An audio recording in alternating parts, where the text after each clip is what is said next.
青森経由で函館へ向かう2泊3日のグルメ旅。知る人ぞ知る高級な下北昆布、伝酒を飲みながらいただく津軽海峡の海の幸は至高。実は高級ウニの産地でもある。世界で2番目に長い青函トンネルで青森と北海道はつながっている。海外との貿易港として開港した歴史から国際色豊かな町です。北海道のうまい食材と洋風の調理技術を組み合わせた料理は絶品。青森と函館を陸路で食べ尽くすグルメ旅。関西から函館はアクセスが悪いです。比較的空いている青森を経由して新幹線で函館へ向かいます。まずは飛行機で青森へ。3月でも雪景色です。青森空港は青森市内から約 10km 離れた山の中。今回はバスを使います。事前予約の定額タクシーなら市内へ3000円で行けますが、バスの方が安い。1人当たり860円なので、発車時刻に間に合うならバスがおすすめです。青森駅まで約35分。青森空港近辺は積雪がありましたが、青森駅近辺にはありませんでした。津軽海峡から吹きつける風は冷たいですが、なんとか観光できそうです。一旦宿泊先の青森駅直結のホテルに荷物を預け、昼ご飯と買い物を済ませに出かけました。この宿の動画は別にまとめています。気になる方は概要欄からご確認ください。まずは駅近の A ファクトリーへ。青森駅から徒歩5分の位置にある観光商業施設です。地元の農産物や加工品、クラフト品などを扱っており、観光客や地元民に人気のスポットです。青森りんごもいいですが、ここには青森の食材を使用したうまいハンバーガーショップがあります。リンゴソースやニンニクを使用したバーガーが人気です。その中でも八甲田牛を使用した10食限定のバーガーが絶品です。13時過ぎに訪問したところ、残念ながら売り切れ、一番人気のオーシャンズバーガーを注文しました。あっさりでうまいです。ミートパテと野菜がよくマッチしていて、わさびソースがさらなる軽さを与えています。青森産のそば粉を使用したガレットが人気のレストランもあります。青森シードルとの相性が抜群です。青森駅近辺のスポットを散策します。目の前に見えるのはねぶたの家はラッセ。有料ですがねぶたの展示を見ることができます。今回はスキップして福井水産加工場へ。希少な青森産の昆布がめちゃくちゃうまいと評判のお店です。国産昆布の生産量は北海道が圧倒的1位であり、残りの 5% は青森、宮城、岩手と希少。特に下北半島で採れる下北昆布は上品な風味と澄んだ出汁が取れるため、知る人ぞ知る高級品です。福井水産のとろろ昆布は青森県、下北産の天然真昆布を使用しており、粘りが強く風味豊かで抜群のうまさを誇ります。青森駅から少し東のエリアにはうまいランチを提供するお店が多い。福井水産から津軽海峡の海岸方面へ歩くこと10分。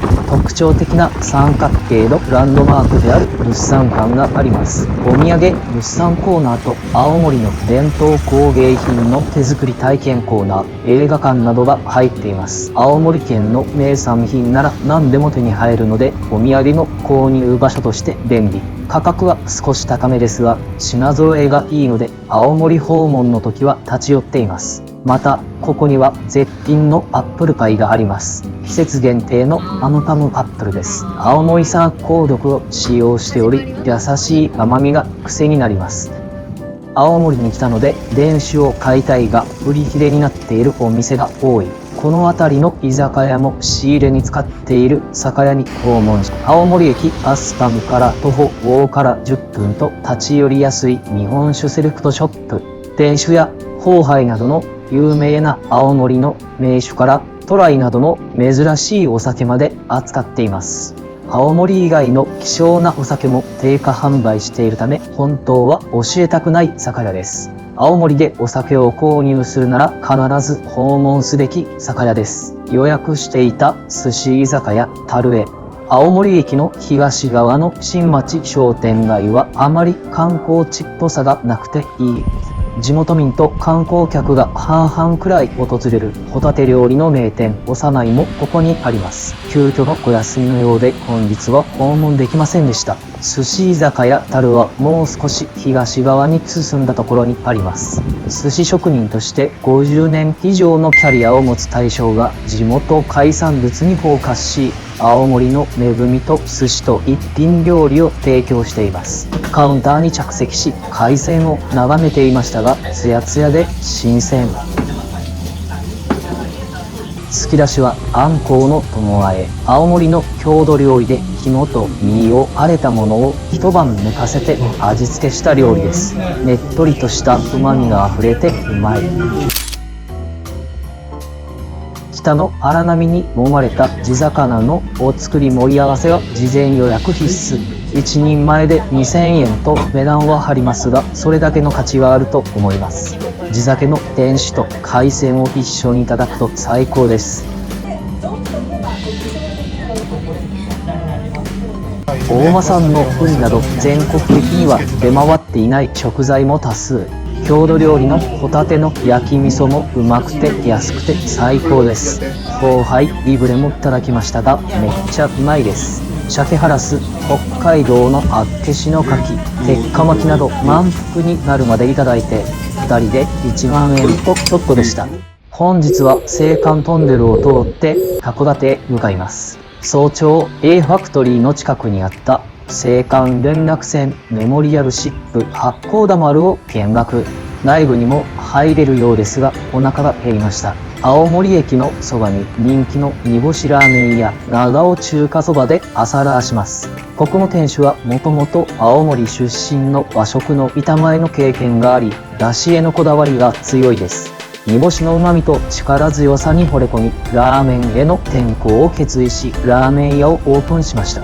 白米を無料提供しており、残り汁にぶっかけて食べるスタイルが公式のおすすめです。ラーメンはあっさりとコク煮干しの2種類ありますが、今回は濃厚なコク煮干しを注文。茶褐色のとろりとしたスープをすすると、煮干しを食べているかのような旨味と香りが広がります。スープに絡めた中太麺も絶品で一瞬で平らげました。函館へ移動するため青森駅から一駅離れた新青森駅へ向かいます。約4分で新青森駅に到着。新青森駅は新大阪駅のように新幹線のために2010年に作られた駅です。北海道新幹線の開業により新青森駅は本州と北海道をつなぐ重要な結節点になりました。そのため駅構内にはお土産処、駅弁、販売、飲食店のほか、新幹線の改札外にはレンタカーや観光案内所を設置されています。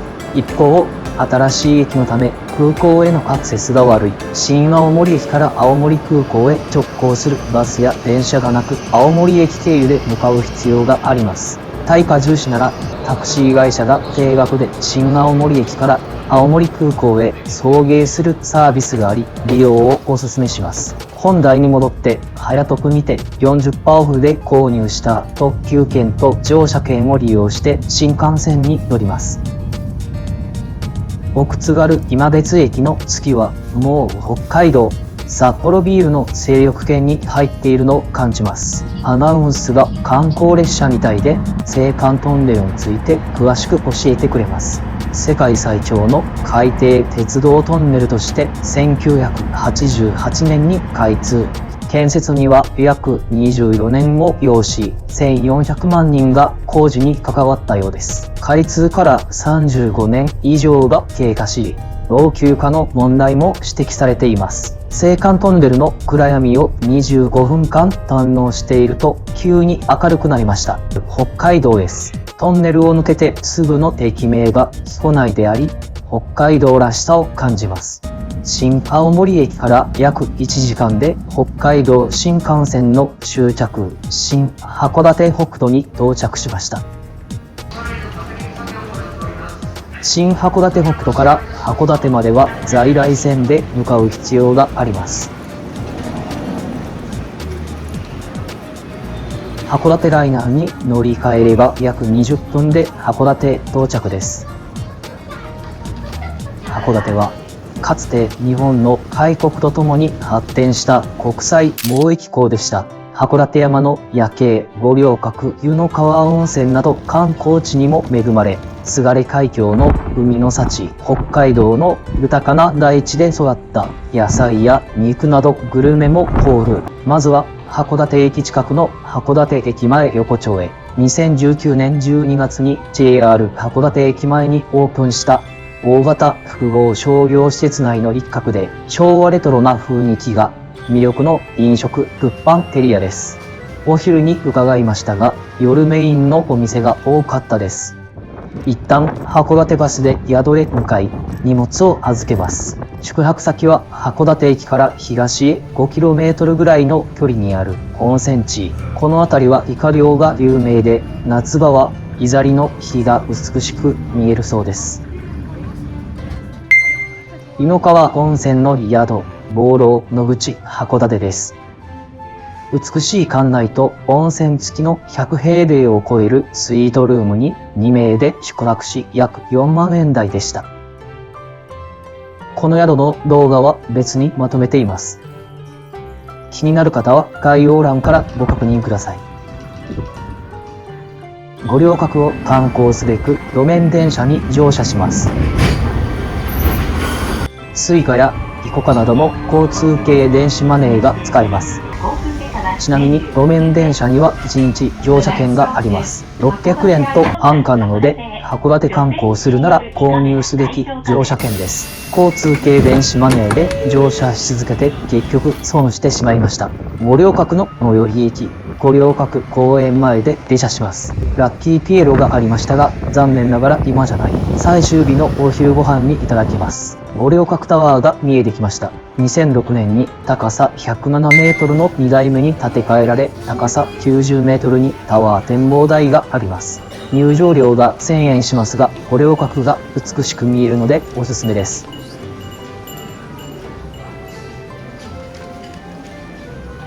展望台へは高速のエレベーターで向かいます。五稜郭や函館市街、津軽海峡、函館山など360度のパノラマが楽しめます。奥に見えるのが函館山。100万ドルの夜景で有名な場所です。こちらは五稜郭。江戸時代の末期に作られたとは思えないぐらい美しい造形。特に春は五稜郭の桜が満開になるため見応え抜群だそうです。残念ながら訪問は3月だったため枯れた木々しか見えませんでした。五稜郭自体にも訪問しましたが、3月は木が枯れているためいまいち。函館駅へ戻り、函館山方面にあるスイーツ屋へ向かいます。函館駅周辺には市場や朝市がありますが、観光客向けっぽいエリアでした。観光客に声をかけて商品を勧めてくるお店も多かったです。名産品が何でも揃っているという点では好んで利用する方も多いと思いますが、個人的には好みじゃないです。函館のウニは3月が旬なんですね。知らなかった。こういうパフォーマンスは好きです。そろそろ函館山方面のベイエリアへ向かいます。函館ビールという1996年創業のビアレストランに寄り道しました。醸造所が併設されており、タンクを間近に見ながら出来たての函館ビールを味わえます。函館山麓の地下水 100% と麦芽 100% の原料にこだわる地ビールは抜群にうまい。寄り道を終えてベイエリアから函館山方面に歩いていきます。アンジェリック・ボヤージュという目的のスイーツ屋に着きました。人気のスイーツ屋で特にクレープが有名です。青森と北海道の材料を使用したもちもち食感の生地にたっぷりの生クリームと新鮮なフルーツが包まれています。アンジェリックはフランス語で天使のようなという意味。ボヤージュは旅を意味し、甘い旅路のようなイメージの店名です。有名人のサインもたくさんあり、眺めていると順番がやってきました。看板メニューのいちごのミルフィーユを注文しました。ふっくらと分厚いクレープです。もちもちした食感とほのかな甘さがうまい。もちもちの食感は生地を一晩寝かせてから提供することで実現しているそう。自家製の甘さ控えめホイップクリームはコクがありながらも軽やかでいちごの風味を引き立てています。路面電車の最寄り駅は大町。一旦宿に戻って温泉に浸かってから晩ご飯に向かいます。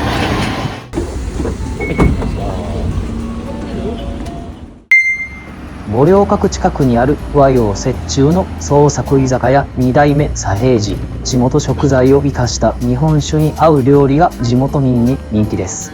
ミシュランガイドにも掲載されてからは全国のグルメたちも通い始め、予約が難しくなりつつあります。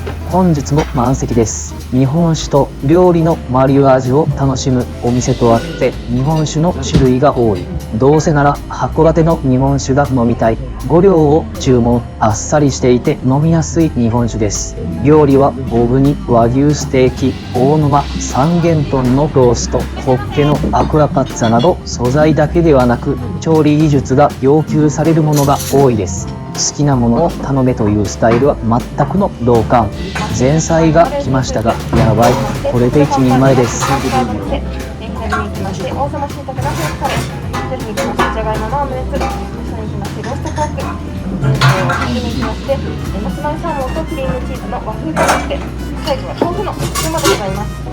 鴨とカブのロースト、じゃがいも冷製ポタージュ、カリフラワーのエスプーマなどが一皿に乗せられています。めっちゃうまいです。素材だけでなく調理技術も高い。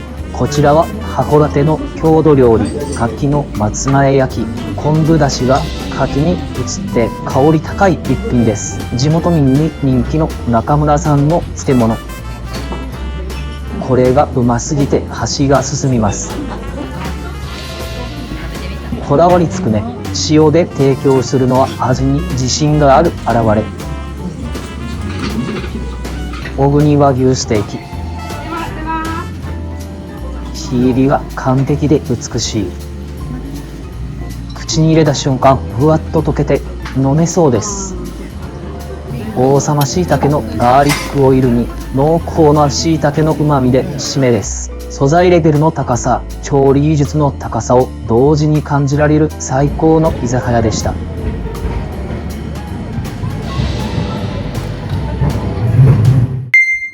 本日は青森に戻って関西へ帰宅します。まずは朝食。湯の川温泉の宿泊先の近くにあった長谷川ストアで焼き鳥弁当を購入しました。焼き鳥と書いていますが、鶏ではなく豚肉を使用しています。函館名物ということで食べておきます。これはご飯とセットで美味しさを発揮しますね。豚肉の旨味と甘めのタレがご飯とよく合います。函館有名な海鮮の一つ、イカを購入して自宅の晩ご飯にしてみたい。川村鮮魚というプロ御用達の鮮魚店にお邪魔させていただきました。一部の地元の料亭や寿司屋も川村鮮魚で仕入れを行っており、とある寿司屋の大将もこの品揃えは他ではないと高い評価を得ています。イケイカ専用の水槽もあり、生きたイカを購入できます。自宅用に購入したいと申し出たところ、その場でさばいて持ち帰るように包んでいただけました。保冷バッグに氷を詰めて大阪まで持って帰ります。函館駅近辺のラッキーピエロで昼食。相変わらずド派手なハンバーガー屋です。ダントツ人気ナンバーワンと書いているチャイニーズチキンバーガーとビールを注文。ビールのジョッキにもお店のロゴが入っていて可愛い。なかなかパンチのありそうなセットです。どれ実食。濃いめの味付けですが、鶏肉がジューシーで完食できました。約1時間で新青森に到着し、そこから事前予約の定額タクシーで青森空港へ移動し、大阪へ帰宅しました。青森から函館へ青函トンネルを経由して向かいましたが、非常にいい旅になりました。津軽海峡の海の幸を青森と函館の両方で味わいつつ、それぞれ独自の名物も味わえました。グルメ旅としては満点です。関西から函館は飛行機の便数が少なくアクセスしにくいですが、青森経由なら結構簡単です。関西から函館へ旅行する際の移動手段としてぜひご一報ください。青函トンネルも水漏れなど老朽化による課題が出てきているのでお早めに。ちなみに帰宅後イカを食べましたが絶品でした。保冷バッグの氷は溶けきっておらず、冷えた状態で透明なイカを生姜醤油でいただきました。暑い季節は難しいと思いますが、旅行先で最終日に海鮮を購入して帰宅後にいただくのは大変おすすめです。